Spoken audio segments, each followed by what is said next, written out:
Hello and welcome back to the Royal League. In the last game, I managed to score a very important win against Veni Shadow, leaving myself at least at 4 points after 5 games finished. However, with being at the 6th position at the moment, I would still get relegated into the Kings League, which of course I would like to avoid.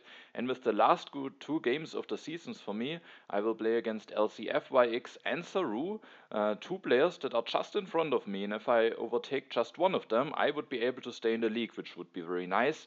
So I still have everything in my own hands. If I win both of those games, I definitely stay in the league. If I just win one of those games, then I am quite a bit dependent on the outcome of other results that I'm not involved in. So ideally, in my next game against Saru that we are going to take a look at today, I should just score a win. If not, then I have to hope that things are going right for me in the other games. In this game against Saru, I'm playing in the 2nd position, and first of all we can take a look at the leaders and wonders. And we can see there's definitely some culture synergy in there. There are both of the very strong culture leaders in Age 2 with Shakespeare and Bach. We have the Hollywood in Age 3, we have Marlene Dietrich and Fleming in Age 3, so also the internet. So going for a lot of culture production could definitely be strong, and there is the potential for the game becoming just a very big culture fest. However, there are also some other leaders, Bill Gates, Einstein, Steve Jobs, Marie Curie for some lab synergy. Those leaders can also work nicely with the internet. There's the Red Cross. We have Darwin as also a potentially strong culture leader. There's James Cook, but no Suez Canal. There's James Watt in the Railroad, but James Watt is maybe not that great in two-player games. Because there are 2 copies of iron anyway, and there's only 1 copy of coal, meaning they have a lot of things coming together in order to make him work. There's Nobel as a solid leader, the railroad, no ocean liner service, no Harvard, no Suez Canal. We have both of the science wonders with Universitas and Silk Road, and we have one military action leader in H1 with Jan Žižka. Not a lot of other leaders that can help with the strength. Leonardo for some lab and printing press synergy, then Isabella, Leonor, and Columbus. Also, there's the Acropolis in the game, which isn't on the row at the moment, so that's also important to note with those culture leaders being in the game especially. Saru is in the 1st position. I think for him it's just very logical to go for Hammurabi. That should be the strongest option, and then the question is, what do I actually go for? And no, I could of course just go for the Stonehenge, maybe grabbing myself a relatively solid wonder. I think that could potentially be a wonder that would be quite nice for Saru to have with Hammurabi and additional science. He can maybe do some very nice early developments of his civilization. However, with the Acropolis still being the deck, I think there's definitely a point in maybe not committing to a wonder yet. However, if I don't commit to a wonder yet, then both of those will be discarded before my next turn. If there are actually no new wonders revealed, then could have a little bit of a problem, but as the Acropolis and the other wonders also very solid, the library, so hopefully one of those will at least come out of the deck. I will go for a turn now, of course with not taking either of those wonders, where I just take 1 card from the row that isn't on a discard spot, meaning there will only be 4 new cards revealed, meaning that for Saru every new card revealed will stay on the 3 civil action area, hopefully making it very difficult for him to deny something like Acropolis, and with Stonehenge being left for him, we might also just potentially go for the Stonehenge, depending on whether only 1 or 2 wonders will come out of the deck maybe. And so at the end I made a decision to not commit to a wonder yet. Then the question is, what should I do? I could just go for Hippocrates for a very solid leader, but at the end I went for Sun Tzu and Ridgeland. The Ridgeland just giving 1 additional resource already on top of having a different leader compared to Hippocrates. While Hippocrates is maybe a bit more solid, I think Sun Tzu can be a very nice counter against Hammurabi, and with the Ridgeland I thought I will just go for him. I could of course also go for Alex, but I thought maybe going for a little bit of counterplay against Hammurabi, making Saru maybe feel a little bit uncomfortable about having him and potentially causing some issues for him could be beneficial. Now, I was interested to see what wonders will be revealed from HA, and there's just barely the Acropolis revealed with the last card, and also the Engineering Genius. So now it will be interesting to see, will Saru be willing to pay a very big price for the Acropolis with taking it now for 3 civil actions with Hammurabi, or will he just go for something different? And as you can see, he will just go for the Stonehenge and a cultural heritage, with the last civil action being the cultural heritage. I think maybe it could have been even an idea to just grab the Acropolis, but then there's the chance that I also might just get heavily rewarded with an early Silk Road or early Universitas, so maybe it's fine to not pay that much for the Acropolis, and I think the Stonehenge can do also some very nice work together with the additional civil actions from Hammurabi. He also lets the Engineering Genius stay on 2 civil actions, but I will now be able to guaranteed get the Acropolis, and I don't have to grab it necessarily at my next turn. There's also the Meiji Castle coming down the road, an early copy of Iron, so definitely some interesting stuff. I start with electing Sansu because I want to start to get the additional draws, maybe start seeding, put a little bit of pressure on Saru, maybe with putting some strength events in there. And then with not necessarily having to grab the Acropolis, I will just do some relatively normal stuff. I definitely don't think it's worth it to take the Iron for 3. I would just cost me economical value with delaying those mines, and I don't have a science leader that allows me to maybe then go for the Iron very quickly.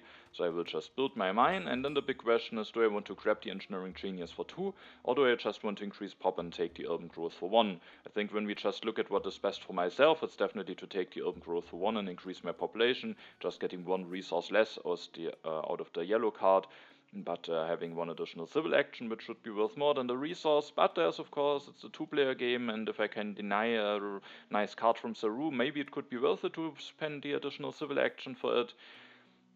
But at the end I made a decision against it. I think it could maybe be fine, but then I don't have a free population, and if I increase my population I don't get into consumption yet, so then it could happen that I miss out on the free religion event, which could be a bit annoying, especially with planning to go for the Acropolis. And Saru has maybe a wonder where the Engineering Genius is not that strong, just because it's not necessarily important to rush out the Stonehenge. If he would have something like pyramids, or maybe the library or something, it could be nice for him to finish it as quickly as possible, and the Engineering Genius could make it that maybe he can finish that quicker, start snowballing into other different bonuses, or but with the Stonehenge could maybe still very nice for him to get it for 1 civil action. It's a nice deal, allows him to spend the civil actions a bit more effectively, but at the end I was not willing to pay the additional civil action, rather wanted to have a free pop and just take the Urban Growth, which I can use on the lab immediately at the next turn.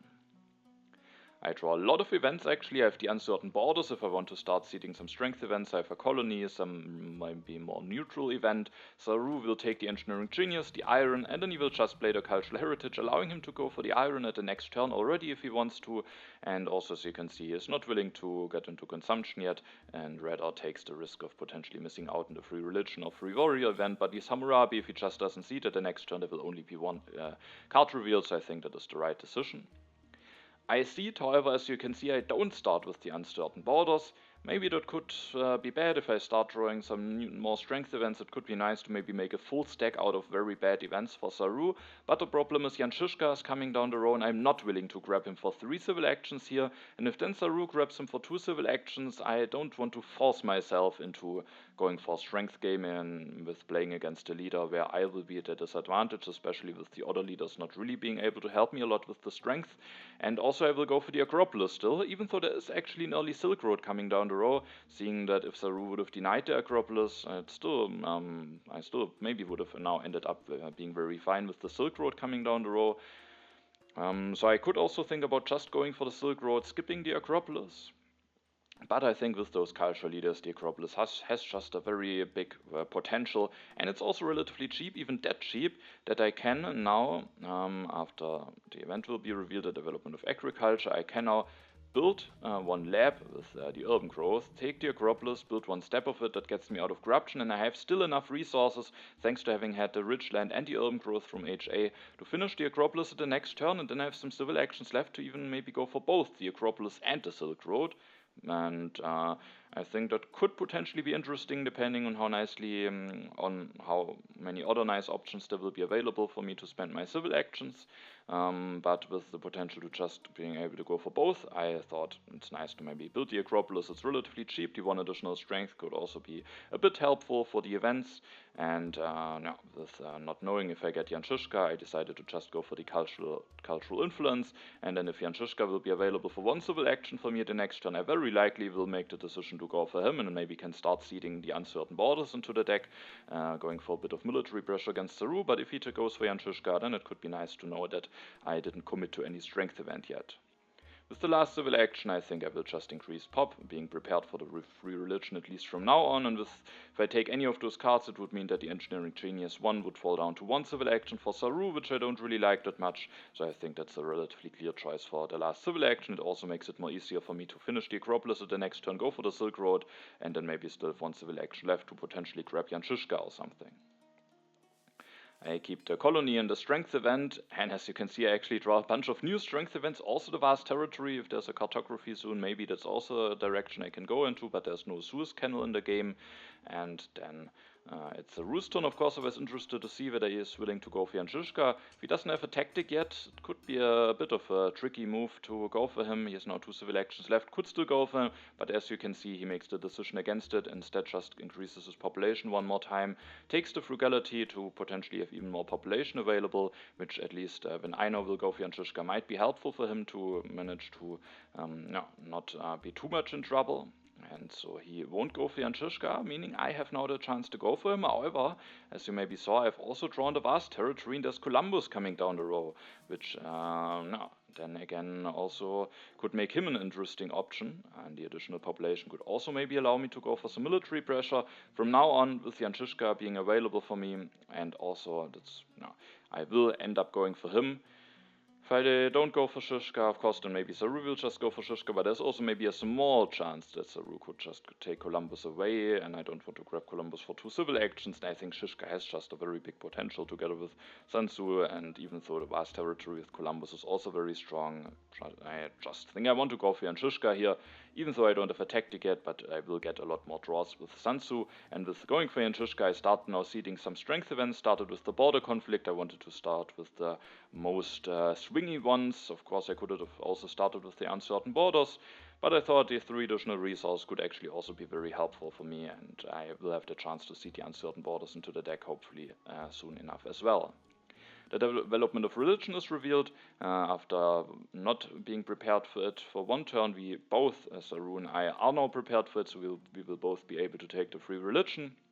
I, as you can see, will go for Jan Žižka. I will finish the Acropolis, and then the question is, do I indeed want to go for the Silk Road, or do I maybe just want to grab the Engineering Genius and increase my population? I think both could be very fine with having the Engineering Genius. Maybe I can go for the Universitas, maybe for the Great Wall, depending on what tactic I will get here with Jan Žižka, but the strongest tactics are probably something like Phalanx or Medieval Army, and then the Great Wall could maybe not be that interesting. And then when we take a look at H2, then maybe not the most interesting wonders. If I don't end up getting Universitas, then the Engineering Genius, who knows how much it will actually do. And with that, I made a decision to rather just go for the Silk Road, meaning I will miss out on the Engineering Genius, but it's not the greatest card in combination with the Silk Road anyway, at least for finishing the Silk Road.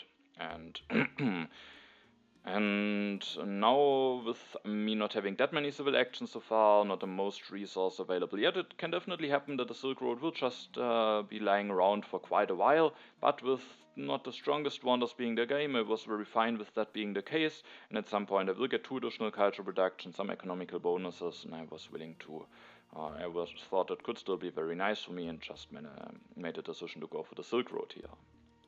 At the end of my turn, I will just keep both of the strength events in hand. With having gone for Jan Žižka, I'm willing to discard the colonies and the colonization cards.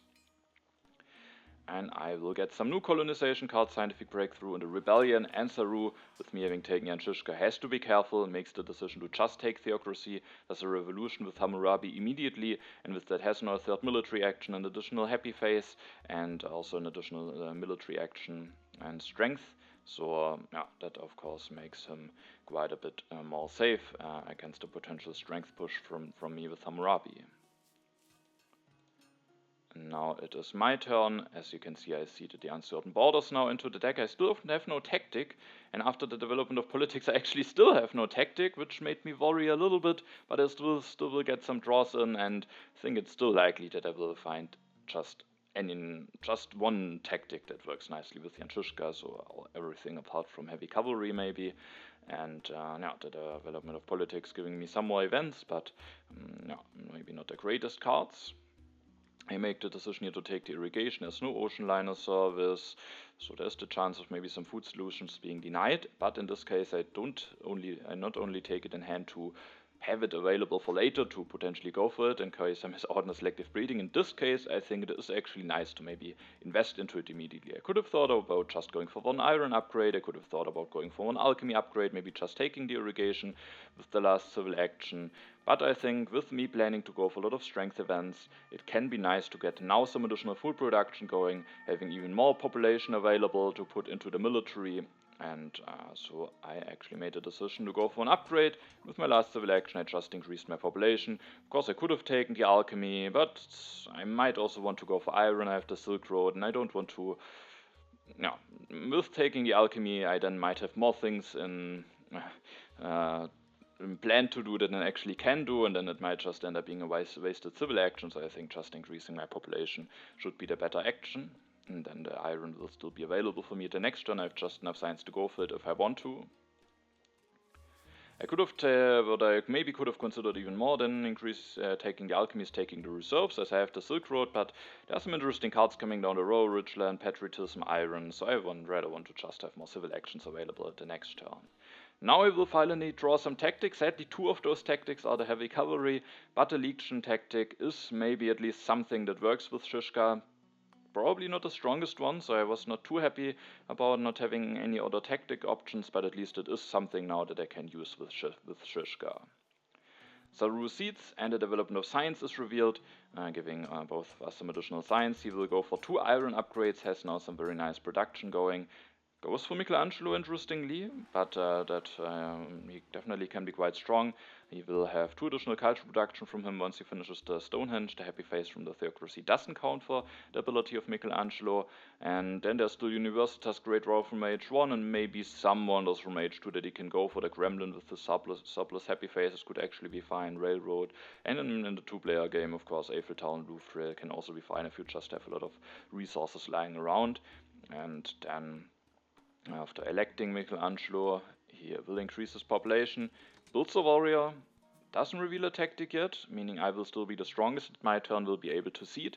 But I maybe need to get stronger at my turn, otherwise Saru would be able to win a strength event at his turn. And he also takes the drama, interestingly, is willing to miss out on the irrigation. It's a bit of a risk, but the drama allows him to be set up for Bach. There are 2 copies of Opera, but it can be beneficial to maybe have it already in hand to start the culture production at a point when it is nice for you. And with Michelangelo it could be nice to maybe just build a drama already quite early and start producing a lot of culture.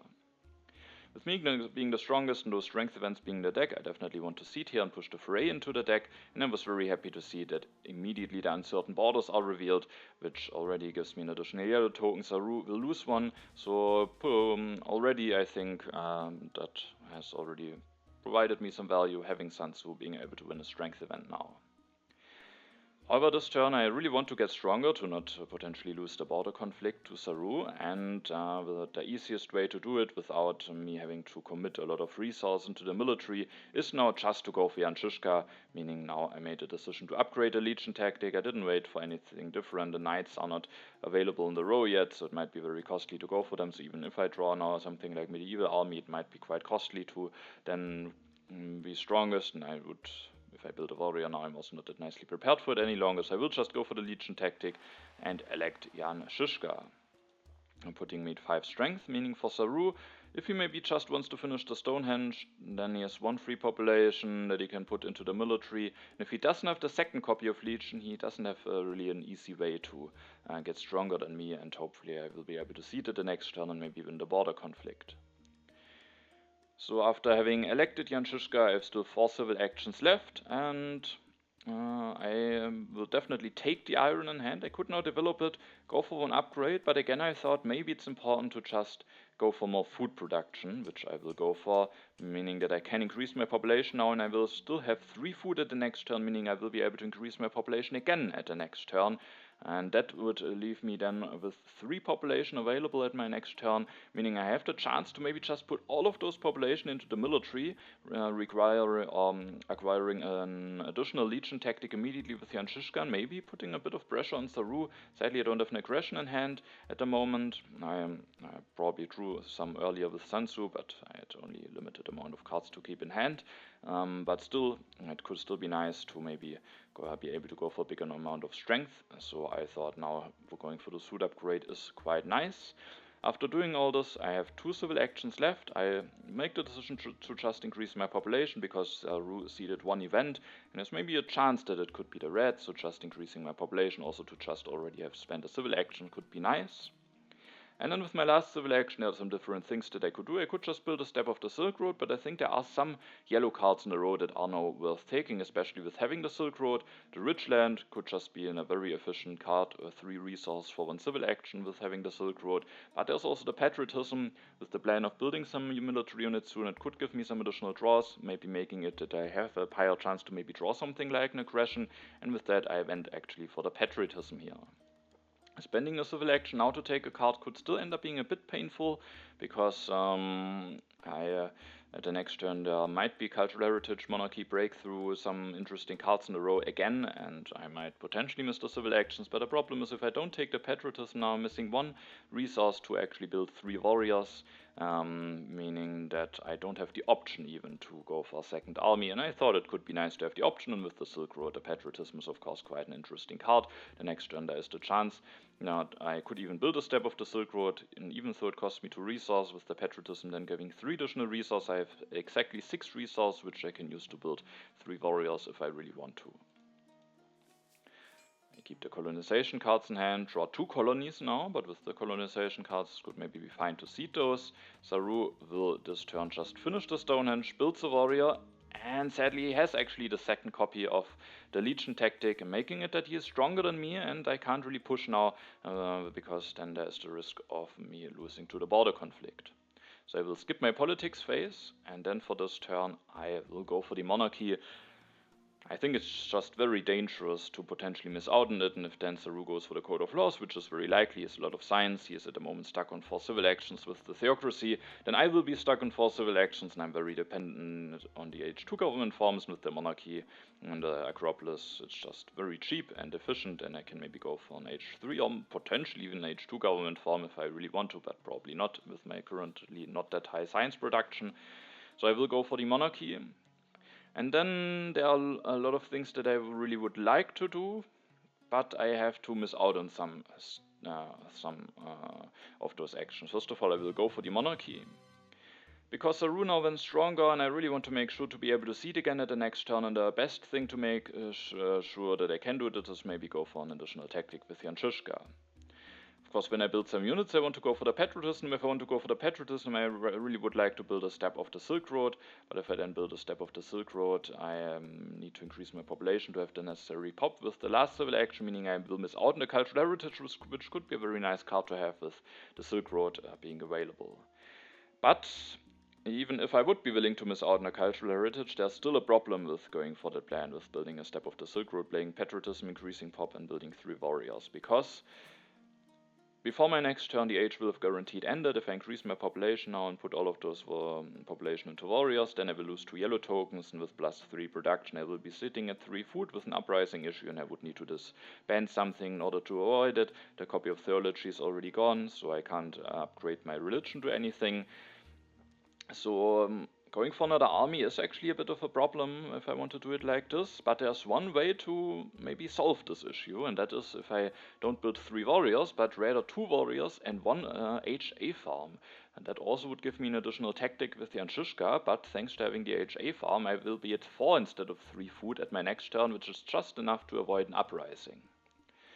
And with that I thought it could be nice to do it like this, but then with the HA farm requiring a civil action instead of a military action, I again have to miss out on one of the other things. I of course can't miss out on increasing pop, and I don't have the resources if I don't use the patriotism, meaning I sadly, if I want to do it like this, have to miss out on building a step of the Silk Road, which costs me definitely a bit of value on the patriotism. But as I want to get stronger, I want to continue seeding, and that it's basically the only very nice option to do it. I could of course just build 2 warriors, not 3, and then go up to 7 strength. But then maybe Saru relatively easily can just get strong again. Maybe not that easily, but there are swordsmen coming down the road. We could have find ways to do it. And at the end, I was willing to play the patriotism without building the first step of the Silk Road, even though it's a bit annoying, but it allows me to build 2 warriors and then 1 additional HA farm. I'm sadly missing 1 resource to build an H1 farm directly, but it's still quite nice, and with 4 food I will be able to fix an uprising at the next turn. And of course, sadly, I will miss out on a cultural heritage. Also in the breakthrough, there's another copy of breakthrough coming down the road, so I was hoping that maybe I might have a chance to take that copy at the next turn and at least get some additional signs out of those yellow cards. Now I have those medieval army tactics in hand, but of course now I'm committed to the Legion tactic. I also draw the Dark Ages, which maybe could be an interesting event. Saru seeds, even though he's the weakest, maybe indicating that there is something coming that could potentially be dangerous, or he just wants to reveal the colony now that was pushed by him, the inhabited territory. I was actually willing to build 2 warriors. It would maybe distract me from some stuff, would make me weaker again, but the territory is also quite a bit swingy, and I didn't want to leave it for Saru for cheap. At the end, I'm not able to win it with bidding 2 warriors and the 2 cards, but at least Saru also has to send 2 warriors and 2 cards, and that maybe leaves him a little bit vulnerable. This turn Saru goes for some interesting decisions, because with having had those 3 warriors, I thought maybe we'll just go for Code of Laws, develop it, increase pop, take Great Wall, get out of corruption, and with the Great Wall, yes, a very nice way to get a solid amount of strength going. But he will actually go for neither of those cards. He will go for the Masonry instead, which is of course also a very nice card in 2-player games, and especially with Michelangelo and the plan to go for a lot of wonders. So he can now just develop the Masonry, takes the breakthrough, has increased his population, and at the next turn maybe there will be the Universitas around, and then he can just take and finish the Universitas, which is definitely not bad. But I felt like the Code of Laws could be a very interesting tech for both of us, with both having an H1 government farm. The Great Wall could maybe still be nice to have against the Anshishka.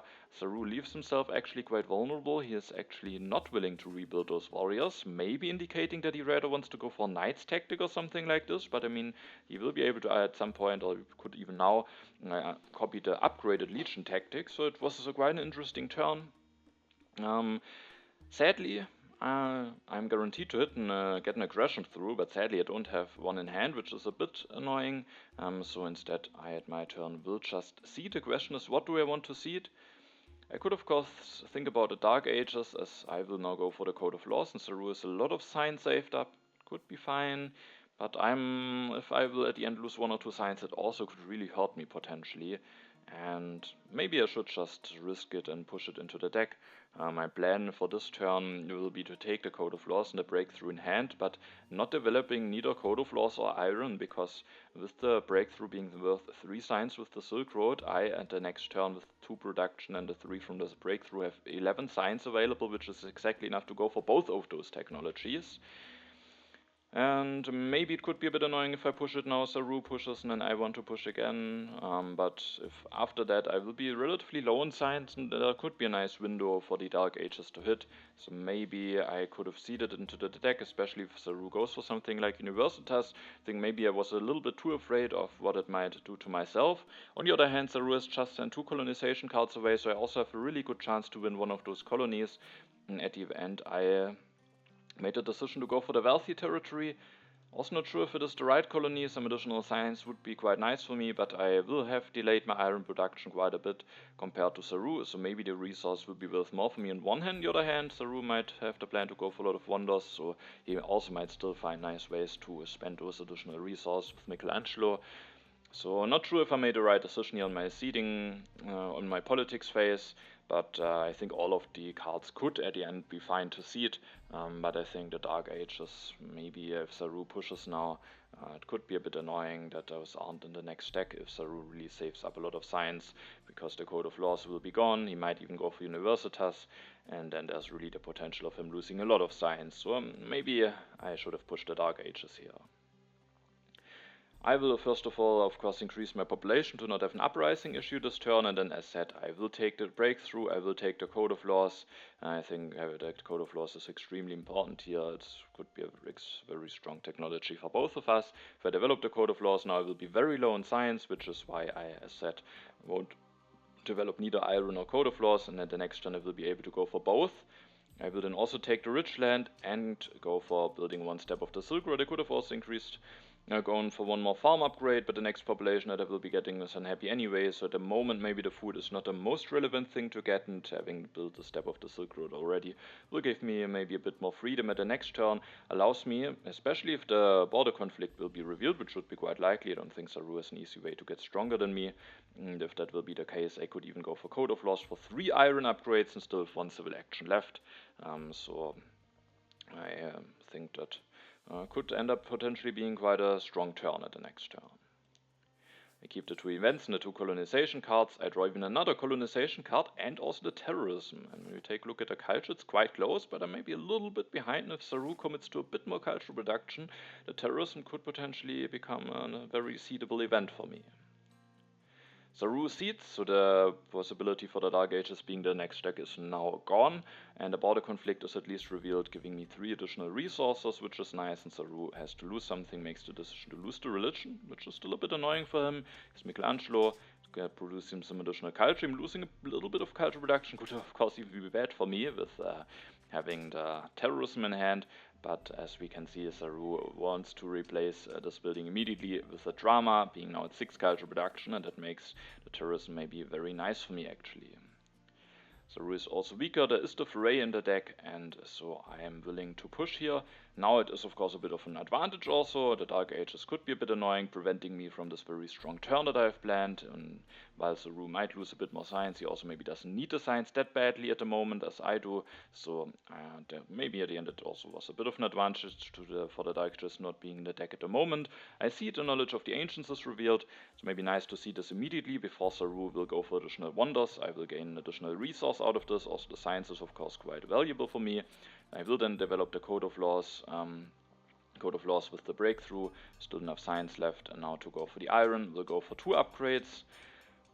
And of course it could be nice to maybe wait with using the rich land so that I can use it with the Silk Road bonus, but then if I and either I go for the iron upgrade now and then there's nothing, I can use the rich land for 3 resources easily on anyway, or I delay the iron upgrade, maybe to go for a food upgrade instead, but yeah, at the end I just rather went for the iron upgrade with the rich land, get out of corruption like this and build 1 step of the Silk Road. And of course maybe I could have gone for the food upgrade instead, but I'm not sure if I then would be out of corruption when I build 1 step of the Silk Road. Instead of building 1 step of the Silk Road, I could have now also gone for an additional farm upgrade, but I wanted to keep 1 option open for myself, and that is to actually go for the railroad at the next turn. Not necessarily because it's extremely strong for myself, but I thought that Saru maybe wants to go for the Universitas now. He can just take and finish it very nicely, and then the railroad will still be available for him at the next turn. And it could be nice to just finish the Silk Road, and with exactly 3 civil actions being left, I could just go for it. However, with Saru probably going for Universitas, there will also be a breakthrough available, maybe the cannons, or that will actually be the reason why I won't go for the railroad at the next turn. And I think there's something that is it's already possible to see this now. What I could have maybe done instead is to just take the knights instead of building 1 step of the Silk Road, because with taking the knights, the railroad is in this spot on Saru's turn, meaning if he wants to go for Universitas, the railroad will be gone before his next turn. If he just wants to go for the railroad, then he doesn't go for the Universitas, can't finish the railroad immediately. So maybe that could actually be an interesting idea, but it also would mean that the cannons drop down to 1 civil action for him, and I think it could be an interesting idea. But the knights maybe I don't need at the moment anyway. I have a lot of free population. I don't know if I needed them for tactics, so just to do this, I'm not sure if it would be worth it. The reason why I thought that maybe denying the railroad from Saru could be important is that they are not the most interesting H2 wonders, and if one of them is already gone for Saru, that's definitely better for me with him having some very decent resource production and having Michelangelo. but at the end I made a decision to just play it effectively for myself, build a step of the Silk Road, and if I really think that the railroad has to be denied, I have the option at the next turn. I keep all of my colonization cards in the Dark Ages. I don't draw any new event, meaning that if I want to push it the next turn to maybe get a foray out of the deck, I might have to push the Dark Ages now. But Saru goes for the Universitas, making it maybe more likely that he will actually have a lot of science saved up, and he just takes and finishes it. And letting the strategy stay in 3 civil actions for me. I want to push with the foray being in the deck, and I'm at the moment relatively low in science with having the knowledge about it. Hopefully I will be able to prepare for it, and so I seeded it, and the event revealed is actually the wealthy territory. I have a lot of colonization cards. I really wanted to win this because if Saru wins it, he has enough resource to go for the railroad, and I already noticed that maybe with the breakthrough and the cannons being available, taking the railroad is maybe too costly for myself, so I was very happy to see that I actually am able to win it for just 1 warrior. I can finish the Silk Road now, get a little bit of additional science and culture production. I'm still will be a bit behind Saru for the terrorism that will be coming at some point, and while Saru can take the railroad, at least he can't finish it immediately. He has only iron mines. There's an Eiffel Tower coming down the road. Maybe just going for a bunch of culture production could potentially also work nicely in a 2-player game. So I don't think I have to go for the railroad here, even though it could be a very decent wonder also for myself to get some additional strength. But if I take it, not only now that I want a colony, will I miss out on a breakthrough in the cannons, I also will be weaker for the fray, which I think is not really acceptable. So I think, especially after having won the colony, I really need to build this warrior, and then I will take the cannons in the breakthrough. Letting the strategy stay on 2 civil actions for Saru. I will draw some new cards, only 1 event to push in a lot of colonization cards, so now it could be nice if maybe Saru has pushed another colony into the deck. Saru will seed, and unfortunately the rats are revealed. At least I increased my population at the turn before. I have some nice food production, so it's not the end of the world to lose 5 food here, but the foray will still stay on the deck, and with the strategy being the row, Saru has now an easy way to get stronger, so that the foray being the last card in the deck could turn out to be a bit unfortunate for me, because Saru, as we will see, will go for the justice system, getting the very important 5th civil action for himself, and then just takes and develops the strategy, so invests his whole turn into getting some blue technologies going, and sadly the strategy makes him the strongest. He has a free population to put into the swordsman, copies the upgraded legion tactic, is now even at 12 strength, and now the question is, can I still manage to win the foray somehow, or is now sadly, do I even have to accept that the foray is now sadly will fall into Saru's hands? A bit unfortunate that it is the last card in the deck. And my turn, I could just of course say, okay, I will lose the fray anyway, let's push the international agreement, but that is also an event that I might not be able to win, and so I just skip my politics phase for now. Now there are some different things that I could do. Potentially I could even just grab scientific method, go for some upgrades, have some very nice science production. I mean, there will be another copy of Organized Religion. I don't necessarily have to go for it this turn.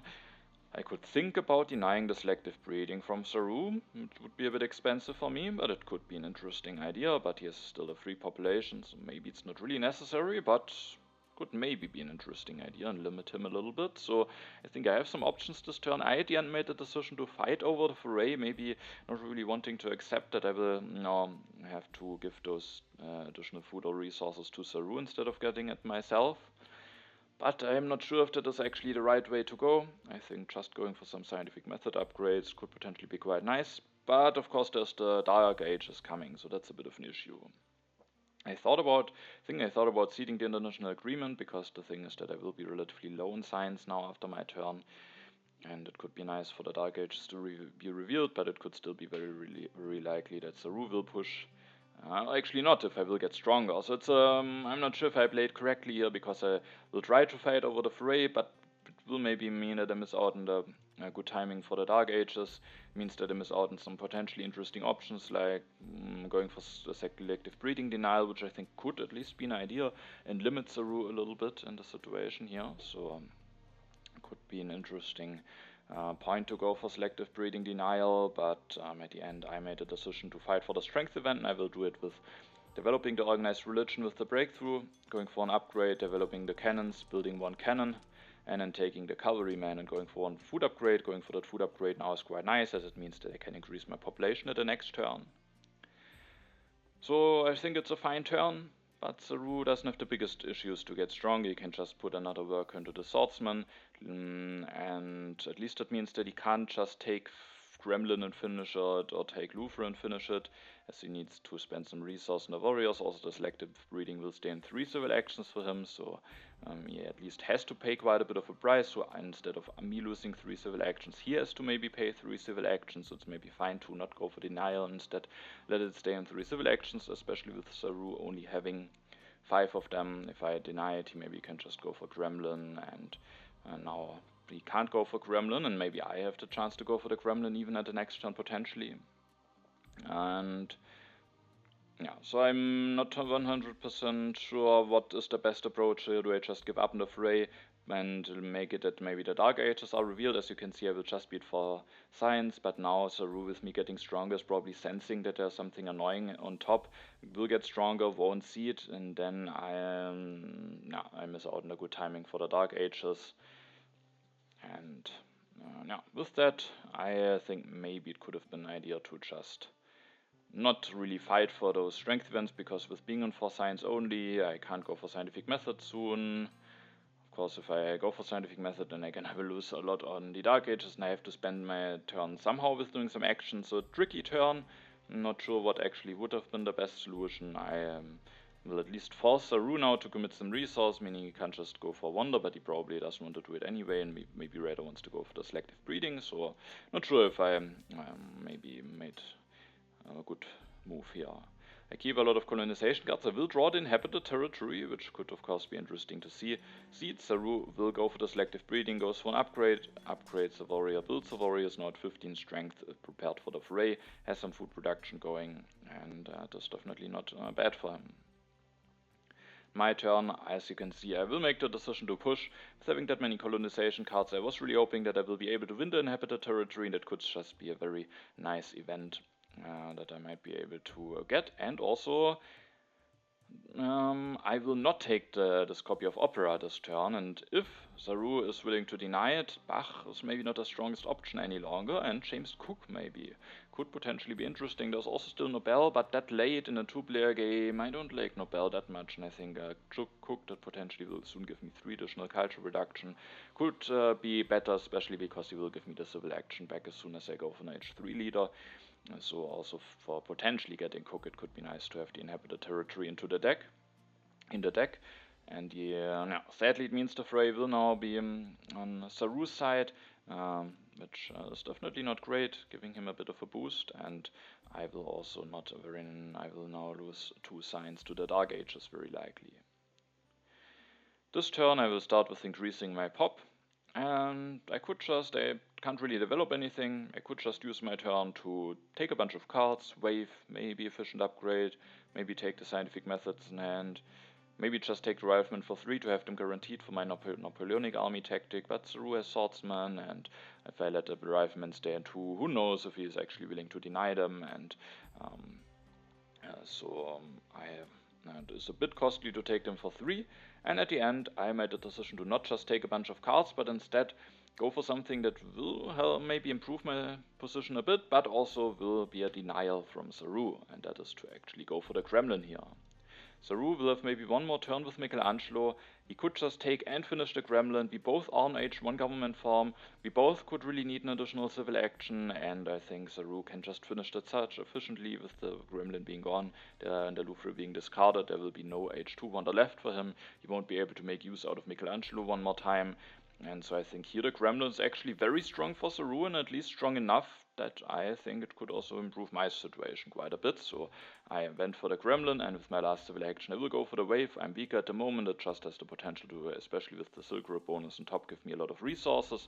And then at the next turn maybe I can just finish the Gremlin, maybe I can build some military units. I will let the riflemen stay on 2, so Saru can of course deny it. He might also deny the Opera, but He has only 5 civil actions, so if he goes for some denials, it at least will be somewhat costly for him. Also, of course, I was interested to see, will there be Bach revealed? Could be important a little bit at least to which player will get Bach. Saru is nicely prepared for him. For me, it will depend on whether the last copy of Opera will be denied or not. So, yeah, that will also be interesting to see when Bach will be in the row. I draw another colonization card even in the international negotiations. So Receipts opens the Dark Ages, sadly loses even one less science than I do, so that didn't work out perfectly. Also not very badly, but definitely not perfectly, and maybe I could have just not fought over the not fighting over the foray in order to be better prepared for the Dark Ages, but if I go for the same turn, leaving myself at 4 science and do not build a cannon, it's a bit of an awkward turn, so a bit of a tricky spot that I was in the turn before, or 2 turns ago now already. Saru will go for the Rifleman. It's another military tech that he doesn't have available yet. He will build an additional theater going up to 10 culture production with Michelangelo. At least it makes it even less problematic for me to play around the terrorism, but I think even without it, it wouldn't be an issue. As you can see, it doesn't go for Rifleman denial, doesn't go for an Opera denial. Now again, it could be interesting to see will Bach be revealed, but Saru made sure that only 3 new cards will be revealed at my turn. And there's no Bach. I will seed the international negotiations into the deck, so I wanted to continue pushing, maybe getting the terrorism out already now, or maybe opening the inhabited territory at a point where I have 4 colonization cards in hand, but as you can see, sadly instead there's actually the Cold War revealed, the one event from Saru. Of course, there was the danger that there might be some strength events from him, but I was nonetheless willing to seed. But do get a bit punished now. He has a lot of science available now. And now the series of events with Ray, not ideal Dark Ages, now the Cold War really made me thinking that it maybe puts Saru now in a slightly better position, but the culture is still very close. Now there will be 2 events coming that hopefully will be able to help me. Now it also will still be very interesting if I will which player will be able to get Bach. I will take the Opera in hand now. I won't commit to any leader. I will make sure that James Cook is still available for me the next turn, so that if Bach is revealed, I can just go for Cook and hopefully get at least a leader that gives me 3 culture if I win the inhabited territory. I don't think I want to go for Nobel here. And so I will finish the Gremlin this turn, getting more civil and military actions, going up to 8 culture reduction, being at 61 after my turn. Then I take the Rifleman, I take the Opera, and then I will also take the Breakthrough. I think I can still really need some additional science, and with the Silk Road bonus, the Breakthrough is just such a strong card. Meaning there will be now 4 new cards revealed. There's a bit of higher than a 50% chance that Bach will be revealed in Saru's turn now. So that will be very interesting. If Bach will be revealed, at least he will guaranteed be in the 3 civil action area. Saru will have to invest some civil actions to get him, and I at least then will be able to go for Cook for 1 civil action, but sadly without getting the civil action back from electing him, because Jan Žižka will be gone. With the additional military action, it also makes it easier for me to keep all of those colonization cards and the tactic in hand. I will draw some events, the refugees, another colony, and the economic progress. Saru seeds. Now the terrorism is revealed. Won't be the most impactful terrorism because Saru has only dramas, has even the masonry, so it only costs him a civil action and 3 resources, but it's still a very fine amount of value. So of course, the terrorism has a lot more potential, but losing 1 civil action and 3 resources is still a bad event. I mean, compared to something like Raiders, which is of course really not that impactful, but also other events where you lose something, it's still a very relevant factor here. Interestingly, Saru upgrades the lab instead of just keeping the lab and building an additional drama. Maybe he wants to leave as many population available for the military as possible. It's now at 14 culture reduction, so I thought the position now is a bit challenging. We can maybe take a look at the overview after my turn, but I also have more civil actions and will be able to go for Cook. Now I'm not that much behind, and with that I was thinking it's definitely everything possible for me, but with the recent events it got definitely a bit trickier for me. But now I was hoping that I will be able to get something nice. I was willing to see the wealthy territory. I will go for James Cook, so getting even another colony could be nice. And I was hoping that after winning the inhabited territory, maybe I will still have some defense cards left. And so I will push the wealthy territory. The inhabited territory is revealed, and as you can see, I'm actually able to win it relatively cheaply. The question is, do I just send as few units as possible, so just one warrior and two H2 colonization cards, or am I willing to send two warriors, as maybe for one Napoleonic army don't need that many warriors anyway, to keep more colonization cards in hand for the wealthy territory, or if there maybe is another colony coming, and I made a decision to send two warriors away, which hopefully will be fine. And meaning that I have a lot of colonization cards left to fight over the wealthy territory. I then will go for James Cook this turn, getting 3 additional culture reduction and having an advantage when the wealthy territory will be revealed, and then maybe going up to 4 culture reduction. I think that's better for me than going for Nobel. And then the question is what to do. I could just go for something like Opera, start increasing my culture reduction. I'm missing 1 science to go for Opera and Architecture, but I think maybe also 1 civil action. Actually, and I think I could potentially do it, but it would be a bit costly. I would be very low in science afterwards. So that's something that I could do. But I'm also 10 strength behind. There is the international negotiations in the deck. There's the chance for some other strength events, even though Cold War is out and the refugees I have in hand. But with that, I was willing to develop the Cavalryman with the breakthrough. Thanks to the 4 additional science from it, I still have enough science to go for the Rifleman. Then I can play the Wave without the Silk Road bonus, but it's still very fine for 6 additional resources. Build a Cavalryman, build an additional Rifleman, reveal the Napoleonic army tactic. I build a Rifleman, first of all because I have a lot of population lying around anyway, but second of all it's nice to keep a warrior in case the wealthy territory will be revealed, so that I can win it more cheaply than when I just upgrade this warrior now. It puts me at 18 strength. Maybe forces Saru to invest into the military, which is maybe not too bad for him. He has some free population, but at least maybe it prevents him from other potentially strong options. Maybe there's something like an early multimedia on the row or some other stuff, or democracy, and then having to build some military could maybe prevent him from some options. If he doesn't, then I might have a chance to win the international negotiations. So I will go for this turn, and if I go for this, I think the last 2 civil actions are, it's mandatory to take the revolutionary idea, and if the revolutionary idea wouldn't be available, I think I wouldn't go for this play. But that allows me to maybe just go for the Opera the next turn, or maybe for some other stuff soon, and I think that's just extremely important. If I'm stuck at 3 science, I would be in a very challenging position, but with the revolutionary idea and the ability to play it with the Silk Road bonus, I was willing to go for this, going for a solid amount of strength, maybe being able to follow up with a bit more strength if I really need to, and maybe force Saru into investing into some military.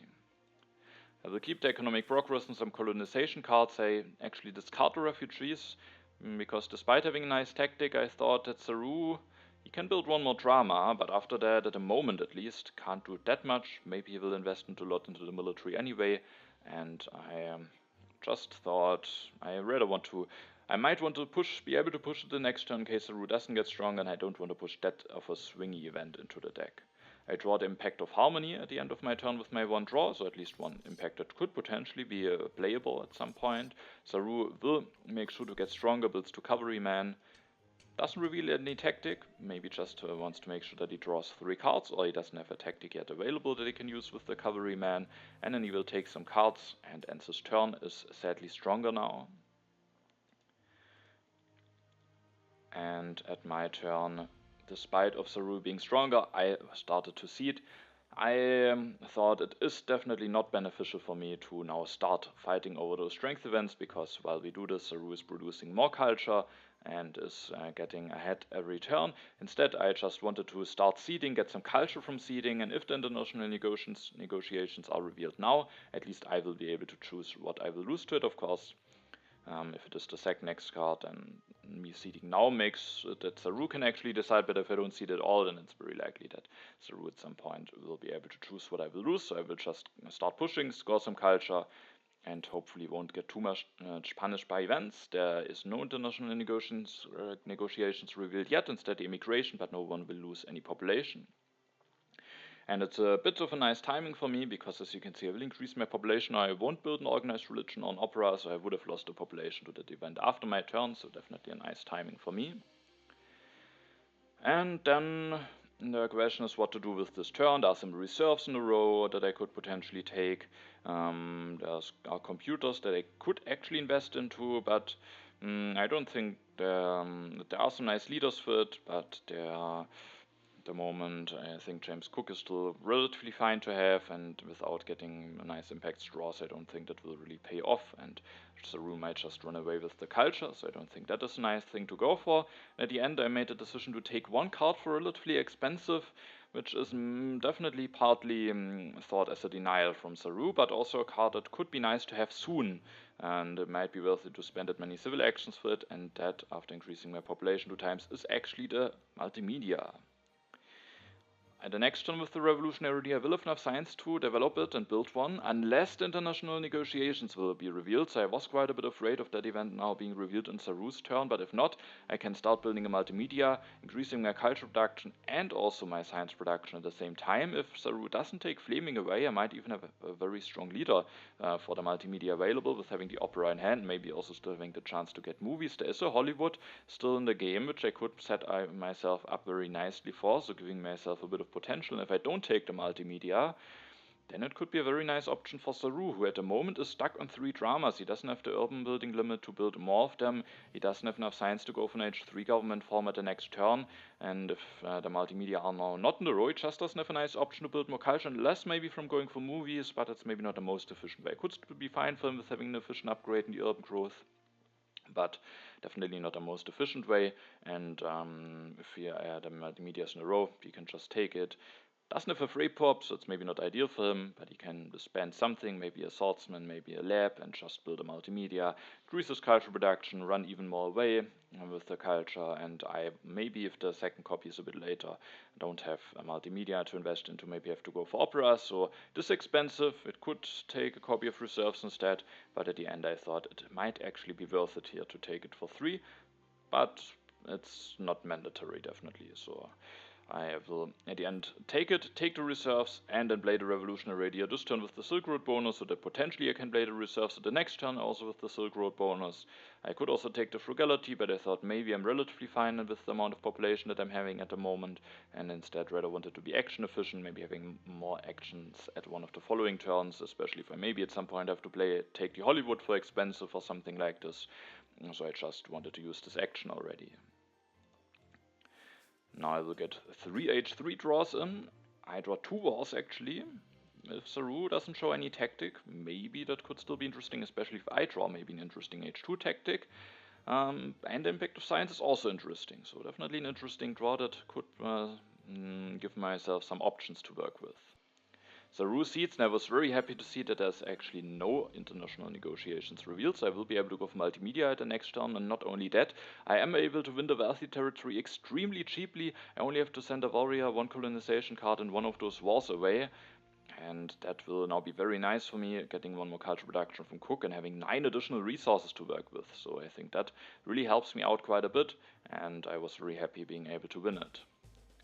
However, Saru has the classic army tactic, maybe didn't want to show it at the turn before to not miss out on any draws, reveals it, takes some reserves, plays the reserves for food, builds 1 cavalryman, could go for air force at the next turn, is putting a bit of pressure on me, and of course if you have Bach available and don't have a nice way to increase your culture production further, maybe because you have reached the urban building limit, then of course it can be very nice to put some pressure on the opponent.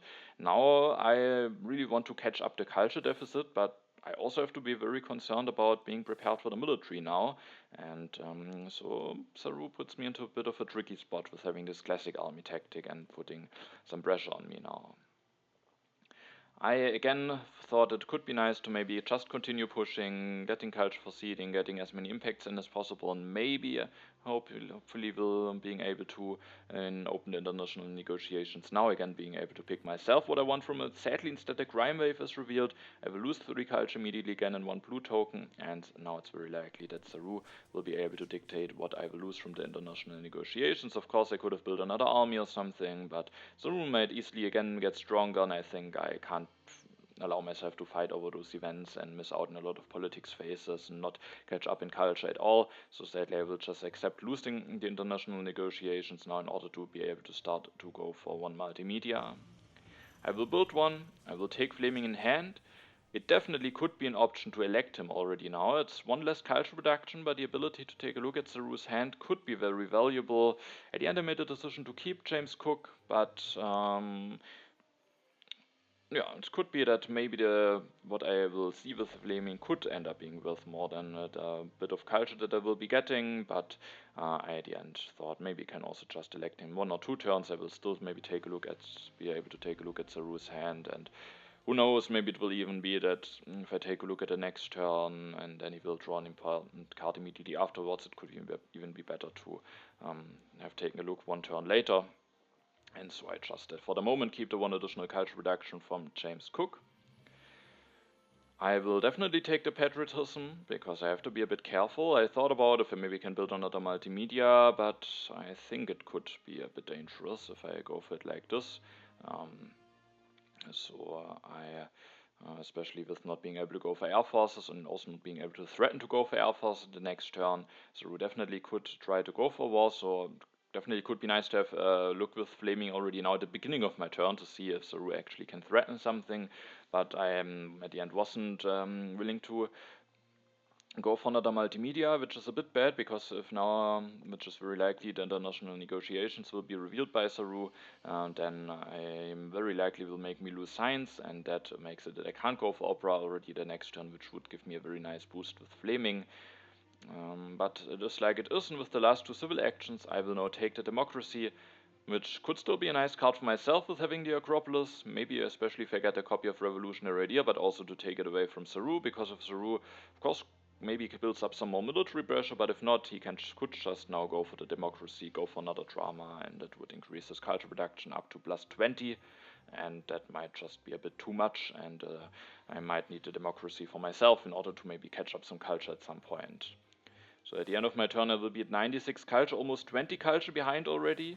It's still definitely a gap that can be closed, there's the impact of science in, but with the military pressure going on, I have to be very careful, and also I think I need to build another unit this turn, making myself safe from an aggression.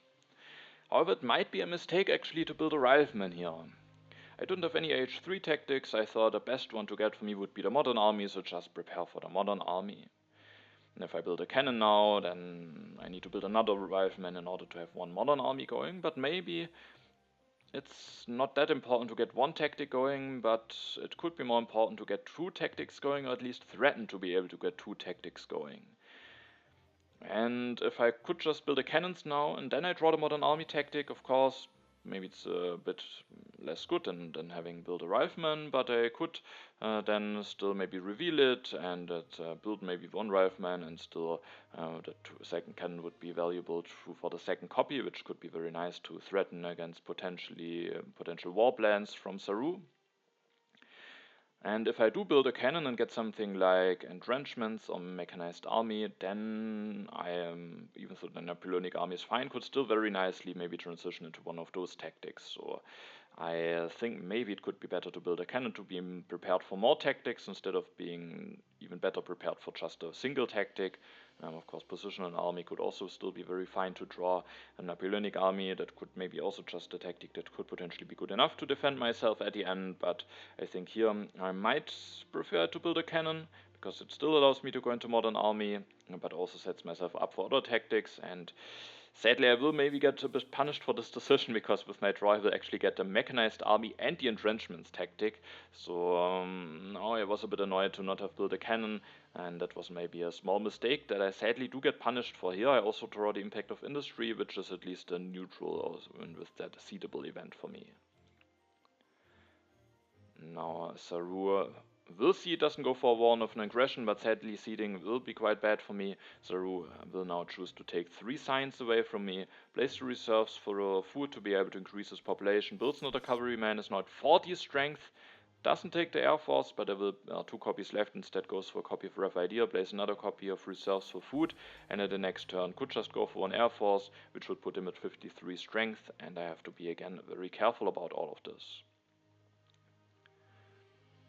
Now I will push the impact of harmony. I was hoping that I am very nicely prepared for that. I have already 6 6 thingies in the farms and mines, and I will get a lot more population, might have to build some military anyway, and hopefully then at some point also some more cultures. I was hoping that it will be a fine event. Maybe I need some good impacts in order to come back, which is why I seeded it over the impact of industry, but maybe it's also a bit safer to actually seed the impact of industry, just in case the impact of harmony will at the end be a bit annoying for me.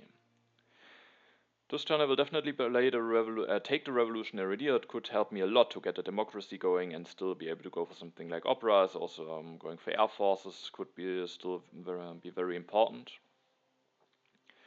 And then I have some civil actions left. I can't go for opera now that I lost some science, but maybe I couldn't do it anyway because of the military pressure from Saru. And at the end I made a decision to get a bit stronger and make sure that I can actually threaten to defend against an aggression, or not only threaten but actually be able to defend against an aggression, because getting hit by an aggression could be quite bad. Now we can see maybe it could have been nice to elect flaming. I would know exactly now what aggressions I have to be afraid of. Do I have to be afraid of a war? Maybe already getting some knowledge about impacts. So delaying flaming here, maybe underestimating his spy ability a little bit, is a bit bad. Also shows the strength of flaming.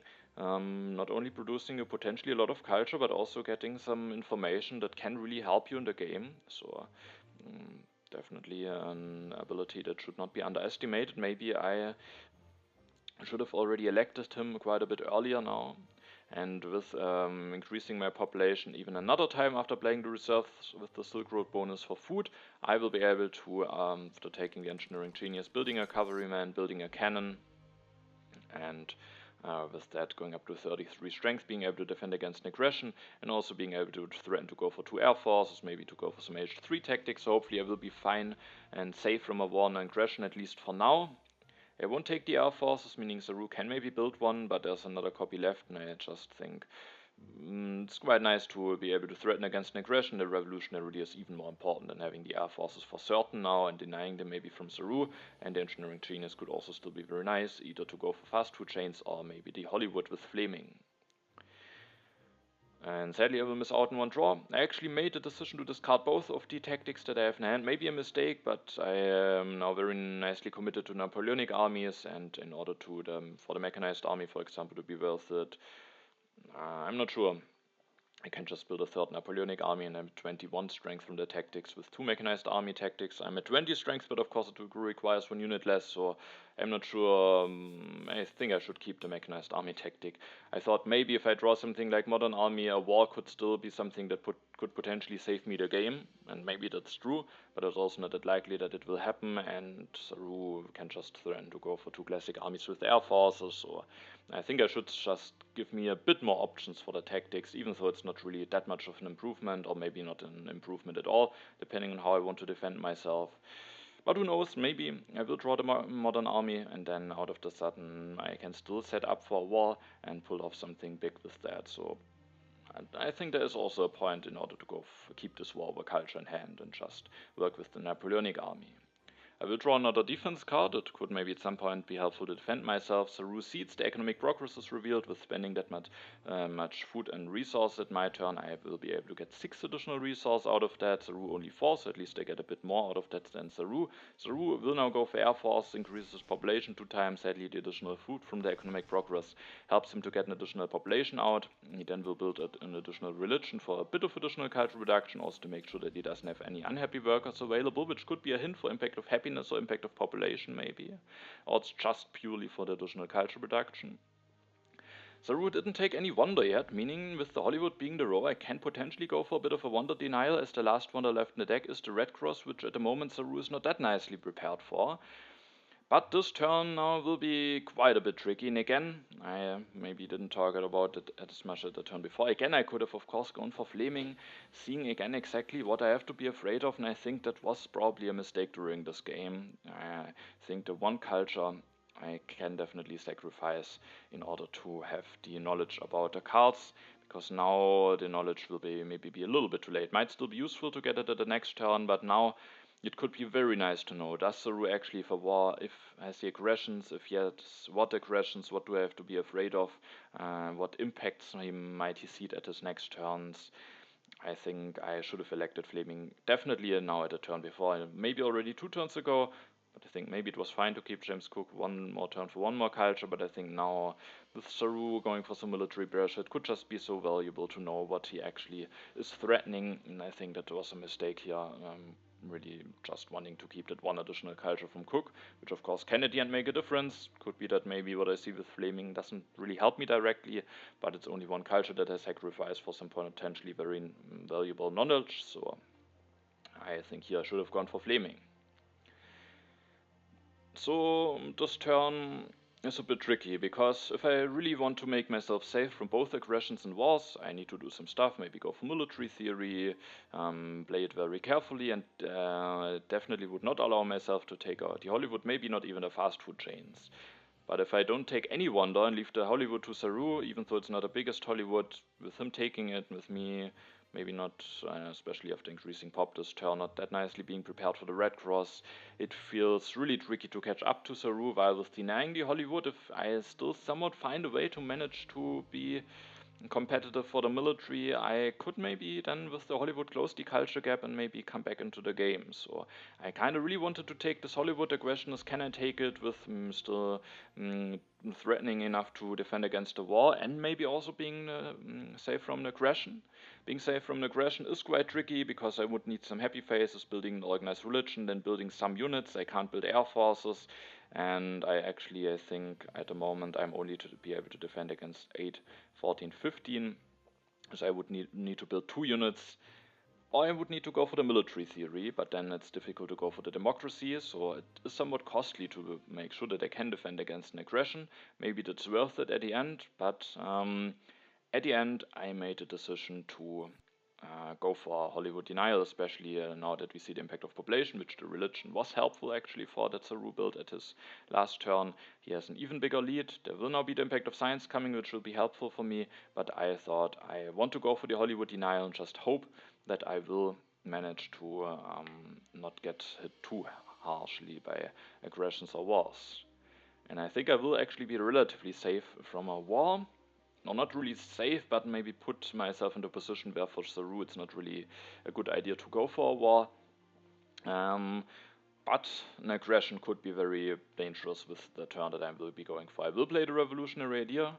I will build one religion.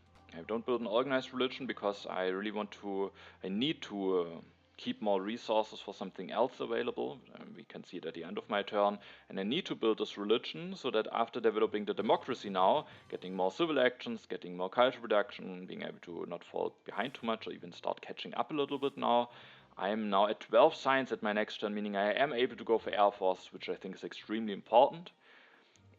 And now with my last civil actions I can take the Hollywood, go for Flaming, increase my population. With increasing my population I'm at 20 plus the patriotism 25 resources, which is enough to build 2 riflemen and 2 air forces. And in case Saru has not the knowledge about both copies of Modern Army, I don't think he should go for war even if he has one, because he's still in a good position, has a culture lead. I mean, I have the Hollywood now, maybe he could start to get a little bit worried and desperate, but if he has some impacts on aggression, I think he shouldn't go for war, because if I have the Modern Army tactic, he would just lose the war and then maybe lose the game, maybe a risk that he doesn't want to take. If I with actually only having the Napoleonic army tactic, I'm not really safe to defend against the war, but I was hoping that from Saru's perspective it's too big of a risk to risk just losing the war with me having the modern army tactic, when he maybe also has some other very decent alternatives available. So I was hoping that I'm relatively safe from a war, but not completely safe. I was still worried about it. But the thing that I was worried more about is now with going for the turn is an aggression, because I sadly can't defend against one. But the good news is, if I should be a bit lucky and draw with my next 3 draws 1 colonization card, I have just enough to defend against an aggression. With 4 defense cards I have exactly 20 to defend, meaning there is a chance that I will just draw a colonization card and maybe something like an armed intervention, even though it cost me some culture. If I at the end manage to go for a decent Hollywood and have the impact of science, I could maybe survive something like this. But of course there could be other annoying aggressions, and the most annoying probably being the raid, really costing myself a lot of culture production and also culture from the Hollywood, so that would be really bad. But an armed intervention. Maybe I could survive against the war. Hopefully I'm prepared with threatening two modern army tactics. If Saru has the knowledge about both copies, then of course he might definitely try to go for a war, which could be bad. So I leave myself definitely in a vulnerable spot. At the moment I can't defend against an aggression, and I can't defend against a war with not having the modern army tactic actually in hand. But if I don't take the Hollywood and leave it to Saru, I also felt like it will be very tricky to close the culture gap. I'm almost 30 culture behind. I mean, there are some impacts coming, but if I leave the Hollywood to Saru, and if I don't take the fast food chains, then there's only the retros left for me. Taking the fast food chains instead of the Hollywood doesn't really give me the ability to be better set up for the war. So at the end, I just went for the Hollywood denial and was hoping that I don't get punished that much. I was really hoping that I might draw a defense card to be able to defend against an aggression. Also, I elect Flaming now because the next turn the age might end, and then I might just lose a civil action. And of course, again, it might be nice to see what's the rules in hand. As you can see, I actually don't draw a defense card. It's a bit bad, but I actually draw the modern army tactic, meaning I'm actually now prepared for war, unless I get unlucky in the air forces. They may be in the deck, but it would be quite unlikely, and also a big risk for Saru again. Or yeah, it's a risk. Either wait for him to go for this war. Now that I know that he doesn't have knowledge about both copies of Modern Army. So that's nice, but I thought the aggressions may be the thing that Saru more likely will go for, so let's see what he will do. And I was very annoyed to see this raid. That is a very painful aggression. It really makes the Hollywood less good, costs me a lot of culture reduction, might cost me some impact preparation with the impact of harmony and what potential other impacts that could be in there.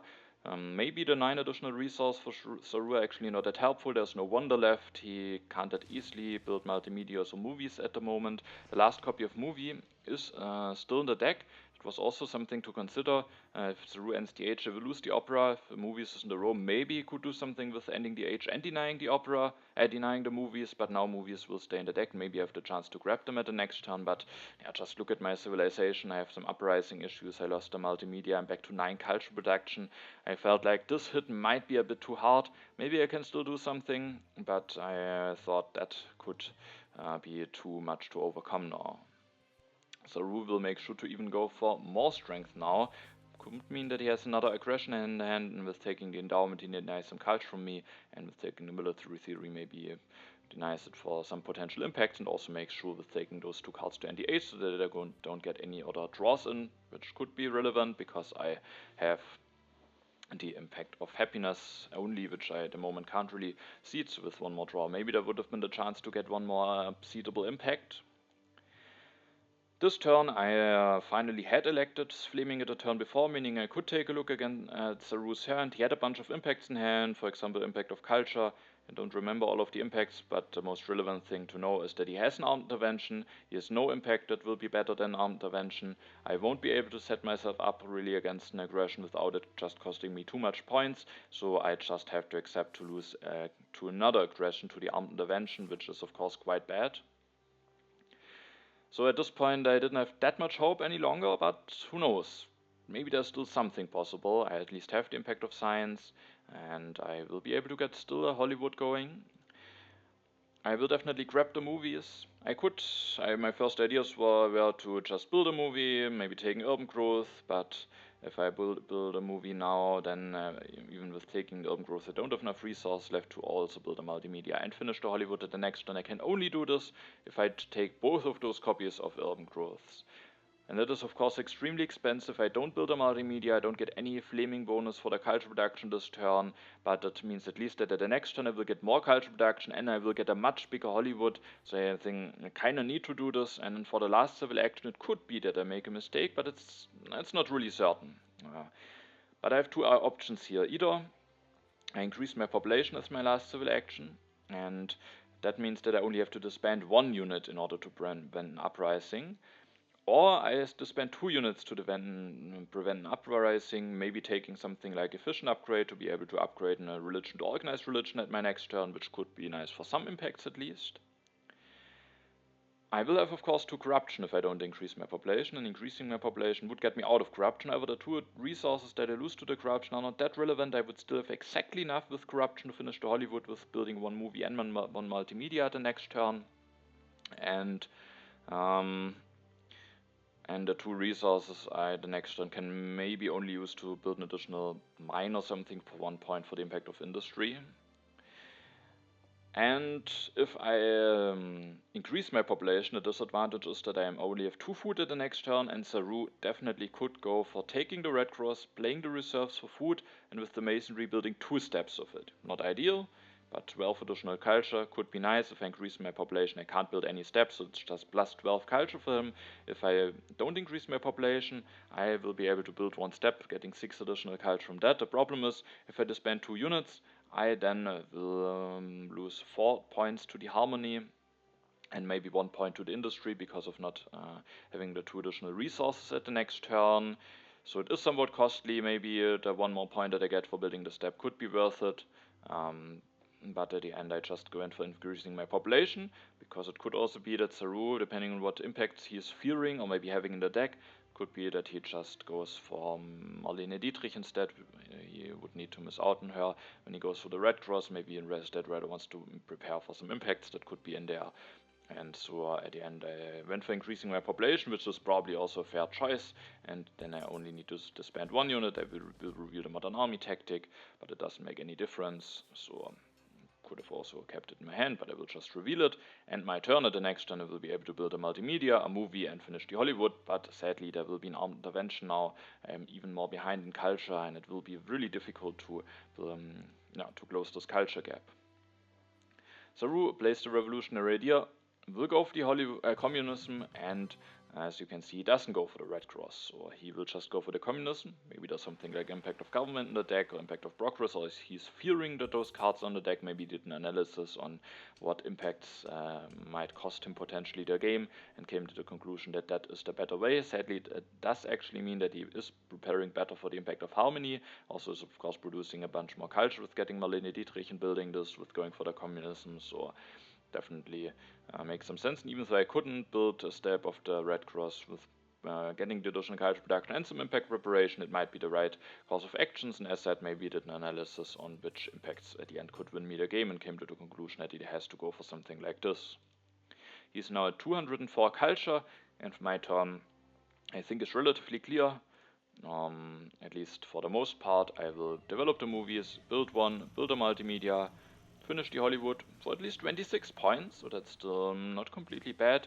I have to destroy 1 thing in order to avoid an uprising. I want to keep a harmony of 20, so I don't want to destroy a military unit. Now that I am not any longer nicely prepared for impact of agriculture being bad anyway, and impact of balance also not being good enough for me to win me the game, because there's only 1 impact that I don't have knowledge about.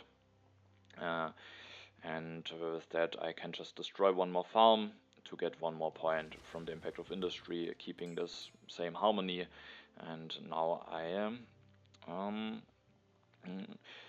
now I have to hope that the last impact from Saru is on something nice for me, but it's not impossible, because I will be, when we take a look at the culture before the final impacts, I will be now at 189 culture. And I have the impact of science coming, putting me at 199, only 5 culture behind Saru. Impact of harmony is the same for us, impact of industry is 1 better for us, so I will only be 4 culture behind Saru before his impact will be revealed. So if he for some reason at some point seeded something that wasn't ideal for him, maybe there's something possible, but I didn't have really too much hope. But it's still possible, so let's see what the final impacts will be, and if maybe I still, even despite getting hit by those aggressions, will be able to turn the game around. I didn't have a lot of hope, but it's at least not impossible. The first impact is the impact of harmony, which is the same for both of us. Then the next impact is the impact of industry, me being able to catch up 1 point. Then we have the impact of science, so all of my 3 impacts are now out. As you can see, I'm indeed only 4 culture behind Saru now. Will there be a nice impact for me that maybe Saru had to push? Impact of wonders, for example, on something else.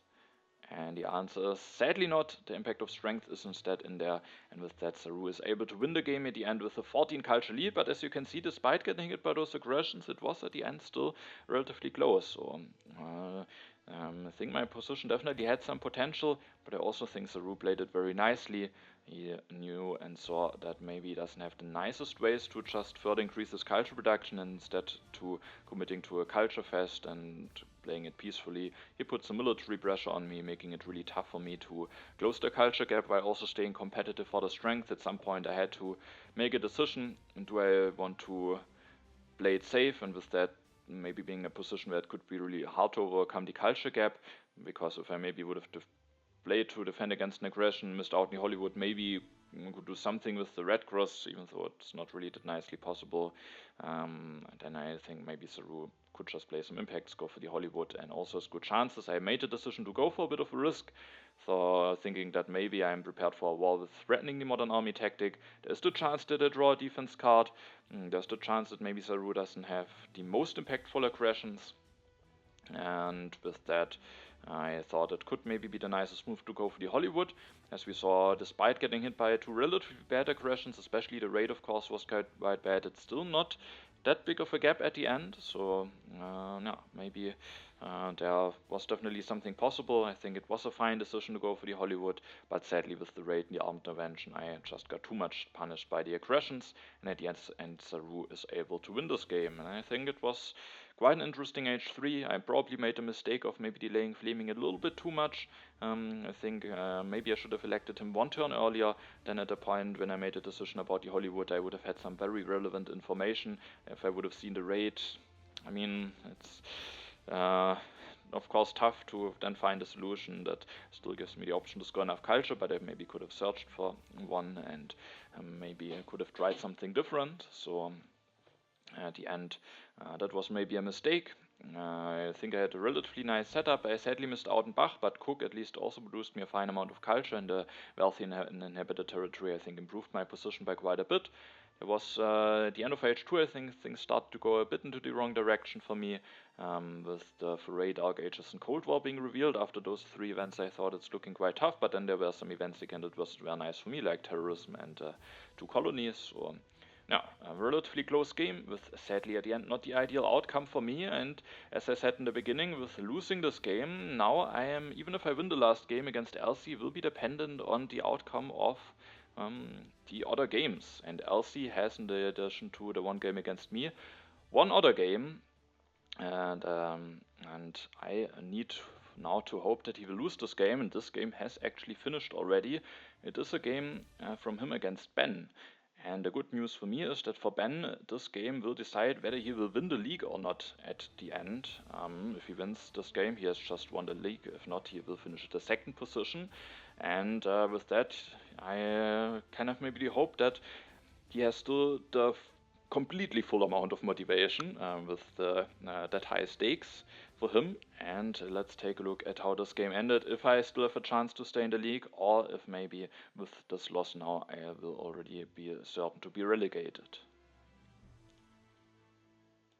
So here we have the overview over the games, and I will just in a moment scroll up so you can see how this one game ended. And Ben managed to defeat LCF Wakes, which means that in my last game against LCFWX, I still have I still have the chance to stay in the league, and it will be a very important game for both of us deciding whether we will stay in the league or not. And with this win, it's also clear that Ben has managed to win the league, managed to win 6 games out of 7, a very strong result against such strong competition, so congratulations to him.